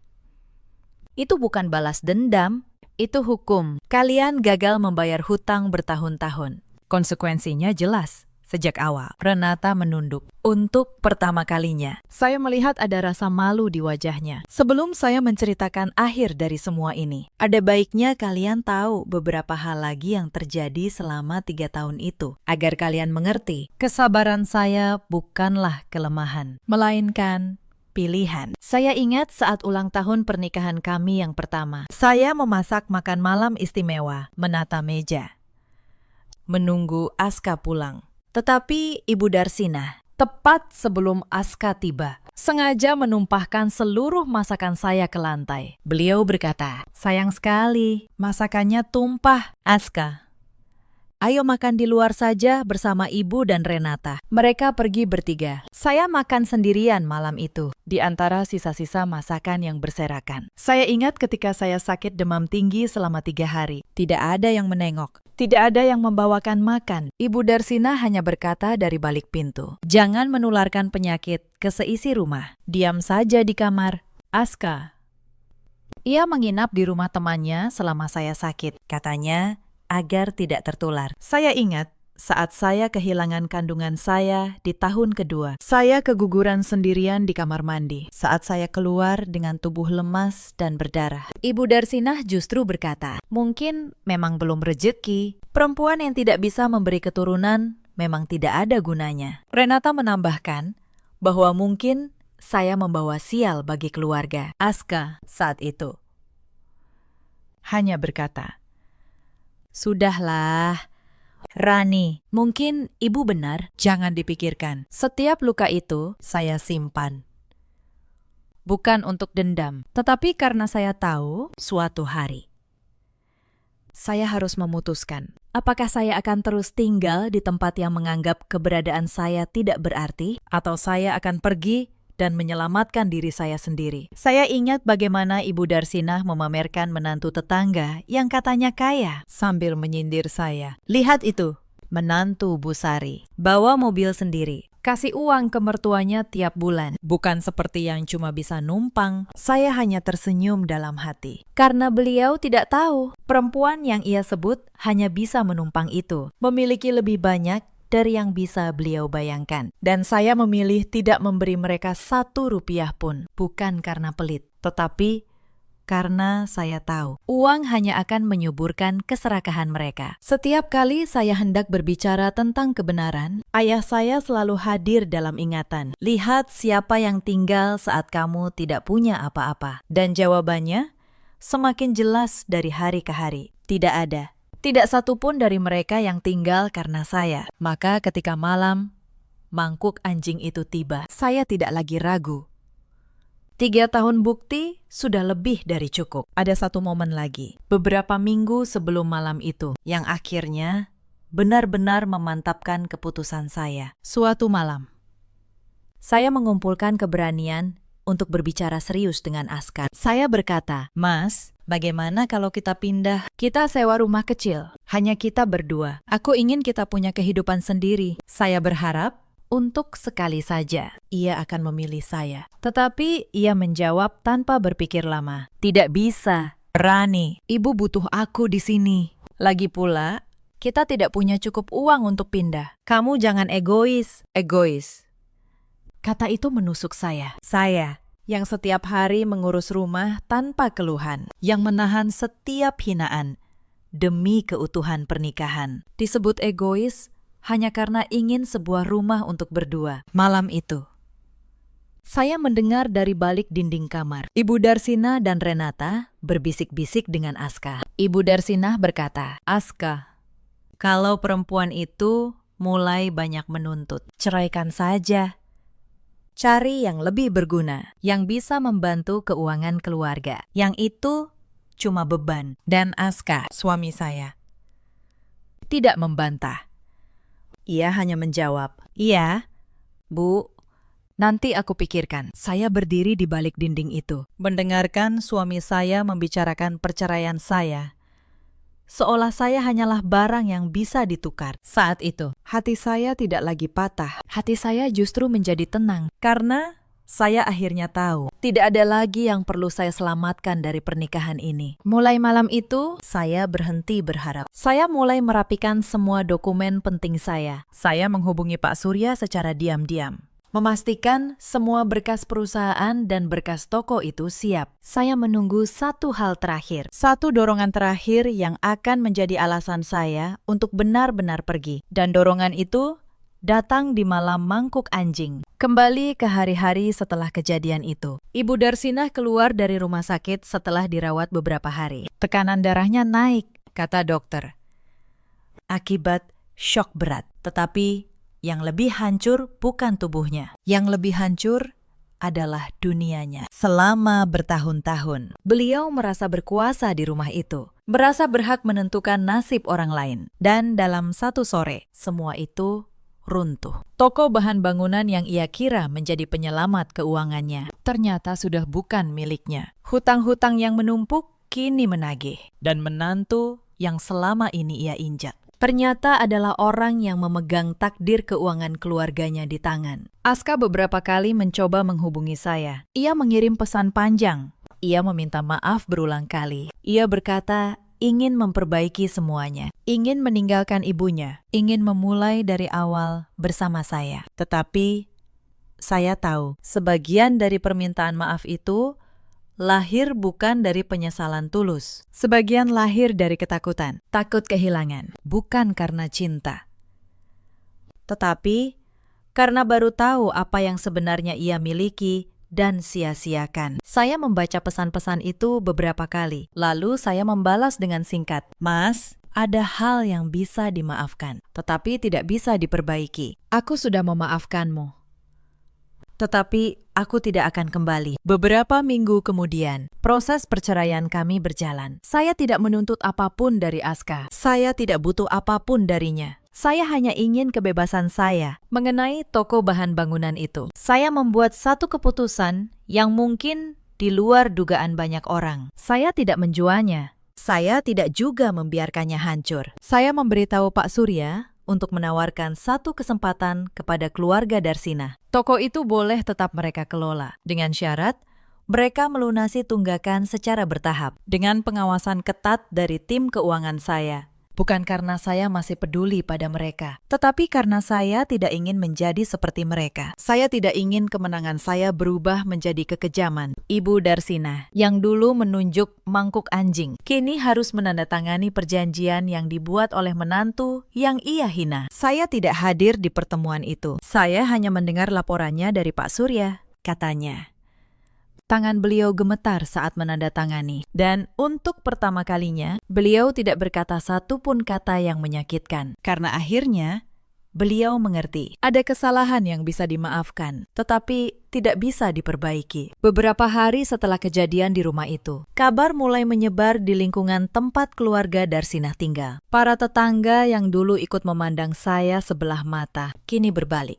Mereka yang dulu mendengar Ibu Darsinah membanggakan dirinya sebagai mertua yang tegas, kini berbisik-bisik tentang menantu yang ternyata seorang pemilik perusahaan. Salah seorang tetangga, Bu Ningsih, yang dulu pernah ikut menyindir masakan saya, suatu hari menelpon Ibu Darsinah. Katanya ingin minta tolong dikenalkan kepada saya. Berharap anaknya bisa bekerja di perusahaan saya. Ibu Darsinah, yang dulu begitu tinggi hati, kini hanya bisa menjawab dengan malu bahwa beliau tidak punya hubungan sebaik itu dengan saya. Saya mendengar semua itu, dan saya hanya tersenyum. Bukan senyum kemenangan, tetapi senyum atas betapa cepatnya dunia berubah ketika kebenaran terungkap. Orang-orang yang sama, yang dulu merendahkan, kini berlomba mendekat. Itulah sifat manusia yang menilai segala sesuatu dari permukaan. Saya teringat lagi nasihat ayah. Beliau dulu pernah berkata, "Rani, saat kamu di bawah,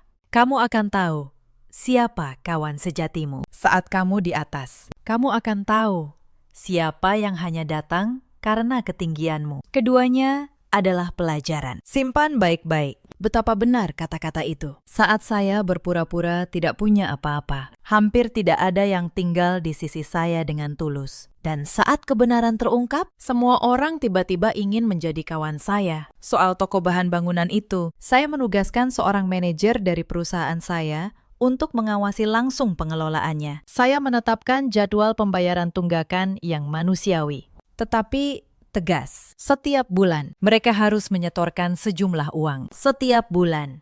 Laporannya sampai ke meja saya. Pada bulan-bulan pertama, Renata beberapa kali mencoba bernegosiasi agar pembayaran ditunda. Ia bahkan sempat datang ke kantor saya lagi. Kali ini, dengan strategi berbeda. Ia membawa oleh-oleh, berpakaian rapi, dan berbicara manis. Ia berkata, "Mbak Rani, kita kan keluarga. Masa tega menagih sekeras ini?" Saya menatapnya dan menjawab, "Renata, kamu menyebut kata keluarga sekarang. Dulu, saat aku disuruh makan dari mangkuk anjing, di mana kata keluarga itu? Saat aku keguguran sendirian, di mana kata keluarga itu? Aku memberimu kesempatan menjalankan toko ini. Itu sudah jauh lebih dari yang pantas kamu dapatkan. Jangan uji kebaikanku dengan kepura-puraan." Ia terdiam.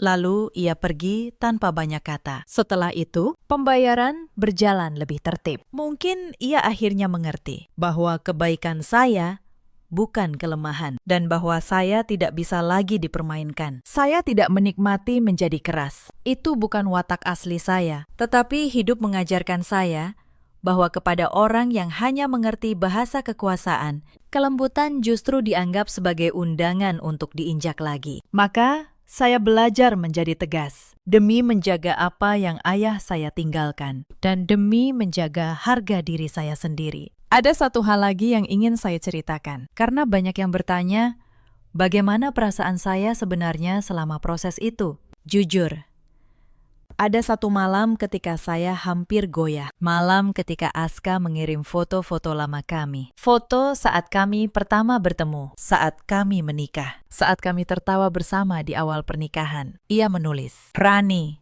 apakah semua kenangan ini tidak ada artinya bagimu?" Saya menatap foto-foto itu lama sekali. Air mata sempat menggenang. Karena kenangan itu nyata. Cinta saya dulu nyata. Saya pernah benar-benar mencintai pria itu. Tetapi lalu saya teringat satu hal. Kenangan indah tidak boleh menjadi penjara. Cinta yang hanya tumbuh saat saya berpura-pura tidak punya apa-apa. Dan layu saat saya membutuhkan pembelaan. Bukanlah cinta yang pantas saya pertahankan dengan mengorbankan harga diri saya. Saya menghapus air mata itu. Saya membalas, "Kenangan itu berharga, Mas.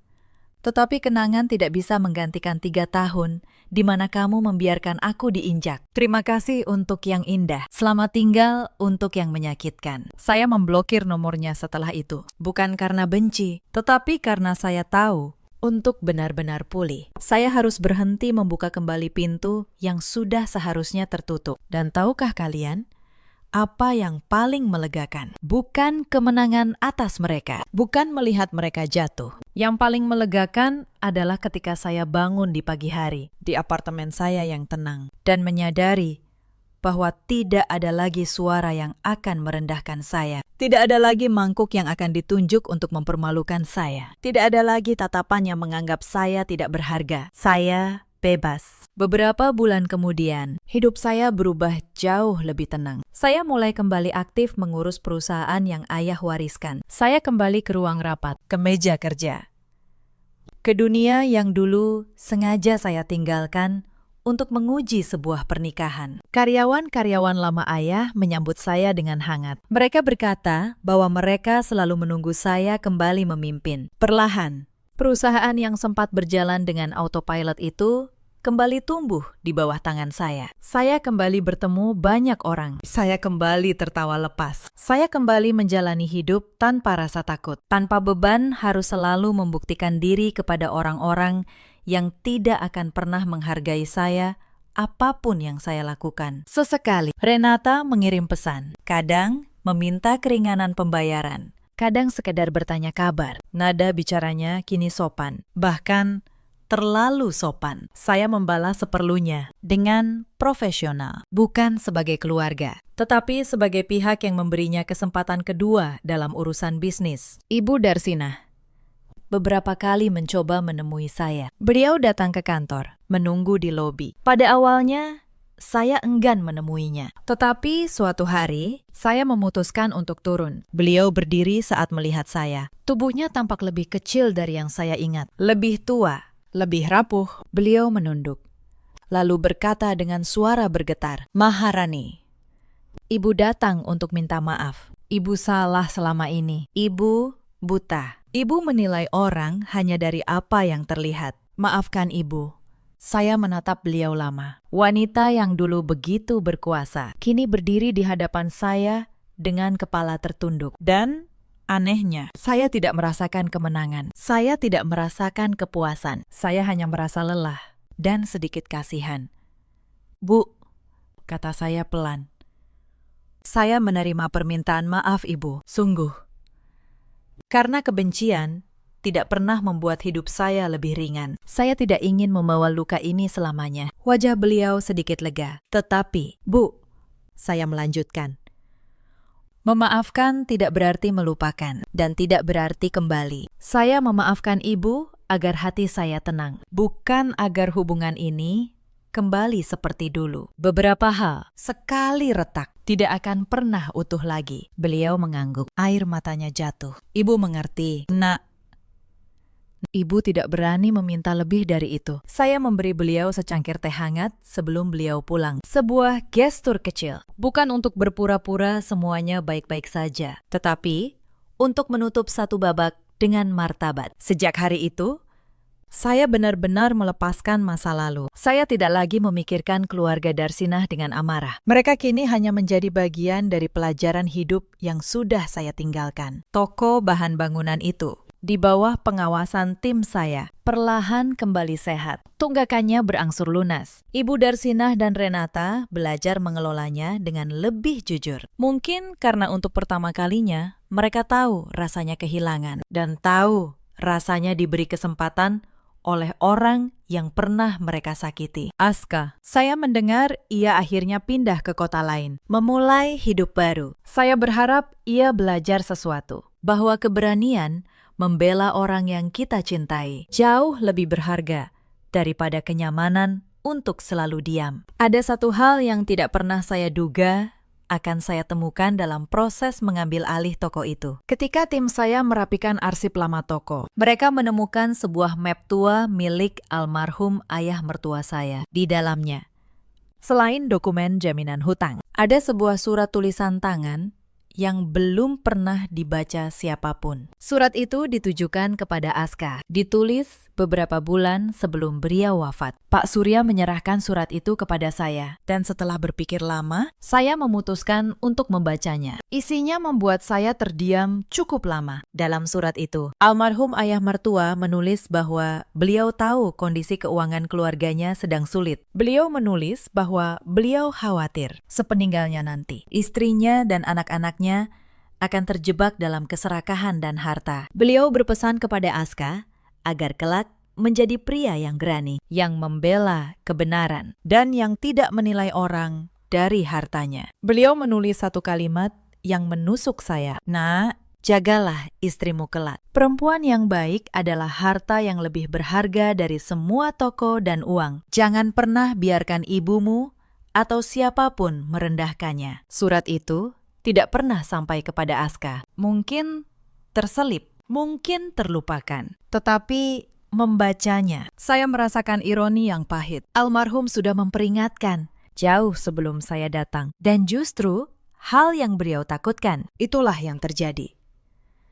Saya memutuskan untuk menyerahkan surat itu kepada Aska melalui Pak Surya. Bukan untuk melukainya lebih jauh, tetapi karena saya merasa ia berhak tahu pesan terakhir ayahnya. Mungkin surat itu akan mengajarkannya sesuatu yang tidak pernah saya bisa. Saya mendengar kemudian bahwa setelah membaca surat itu, Aska menangis selama berhari-hari. Ia menyadari betapa jauh ia telah menyimpang dari harapan ayahnya sendiri. Tetapi penyesalan. Seperti yang sering saya katakan, datang ketika semuanya sudah terlambat. Ada juga satu orang dari rumah itu yang ingin saya ceritakan. Mbak Asih, pembantu yang sudah lama bekerja di keluarga Darsinah selama 3 tahun. Hanya beliau satu-satunya orang di rumah itu yang memperlakukan saya dengan manusiawi. Saat saya kelaparan, diam-diam beliau menyisihkan makanan untuk saya. Saat saya sakit, beliau yang membawakan air hangat. Setelah saya pergi dan keadaan keluarga Darsinah memburuk, Mbak Asih diberhentikan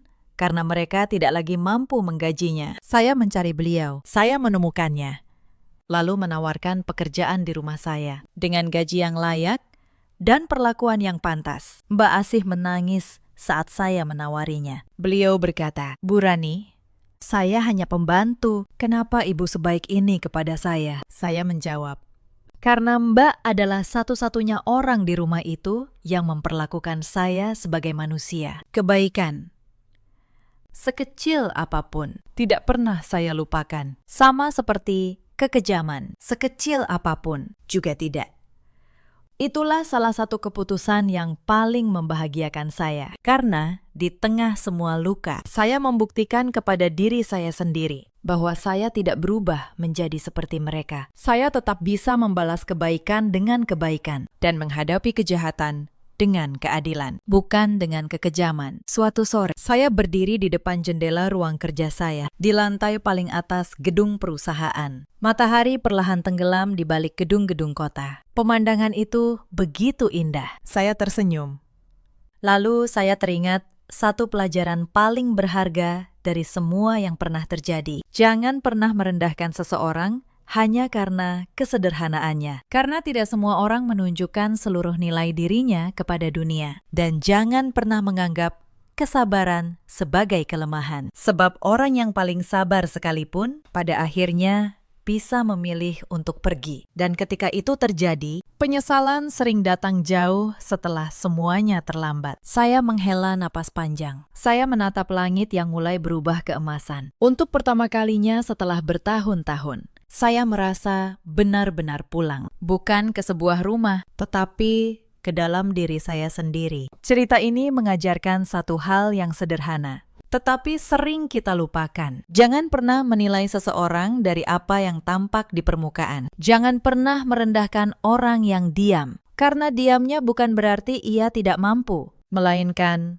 karena ia memilih untuk bersabar. Dan jangan pernah menganggap kebaikan sebagai kelemahan yang bisa diinjak terus-menerus. Di luar sana, ada banyak perempuan seperti saya dulu. Perempuan yang setiap hari menahan luka, yang merendahkan dirinya sendiri demi sebuah keutuhan, yang berpikir bahwa bertahan adalah satu-satunya bentuk cinta. Kepada kalian, saya ingin berkata, mencintai diri sendiri bukanlah keegoisan. Pergi dari tempat yang tidak menghargai kalian bukanlah kekalahan. Kadang, pergi adalah satu-satunya cara untuk menyelamatkan diri. Ada juga banyak suami seperti Aska di luar sana. Pria yang memilih diam demi kenyamanan. Yang membiarkan istrinya dilukai demi menghindari konflik dengan keluarganya. Kepada mereka, ketahuilah, diam di saat orang yang kalian cintai diinjak adalah bentuk pengkhianatan yang paling halus.